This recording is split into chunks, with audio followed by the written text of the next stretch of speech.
দেখো এই যে আমাদের আম গাছ, এখন এই যে লগাটা আছে, এই লগাটা দিয়ে এখন আম পারবো আমি।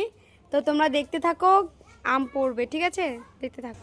তো বন্ধুরা দেখো আমি গাছ এখন ঝাঁকি দিচ্ছি, দেখো এই দেখো এই দেখো এই দেখো এই কই এই দেখো কেমন বলে আম পড়লে, এই দেখো এই দেখো কত আম পড়েছে, ঠিক আছে বন্ধুরা, এই দেখো সেই আম পড়েছে, সেই গাছ দেখো বন্ধুরা, ঝাঁকি দিচ্ছি দেখো। তো বন্ধুরা দেখো কত আম পড়েছে। তো এই আমগুলো আমি এখন একটা একটা করে খুঁটবো। দেখো এই দেখো বন্ধুরা কত আম, এই দেখো দেখো এই যে একটা আম। তো বন্ধুরা দেখো কত আম পেয়েছি, দেখো পেরেছি। আমগুলো ভীষণ মিষ্টি খেতে, দেখো ভীষণ মিষ্টি আমগুলো খেতে। তো কার কার আম ভালো লাগে প্লিজ বন্ধুরা কমেন্ট করে জানিও। বন্ধুরা কার কার আম খেতে ভালো লাগে প্লিজ বন্ধুরা কমেন্ট করে জানিও। বাই।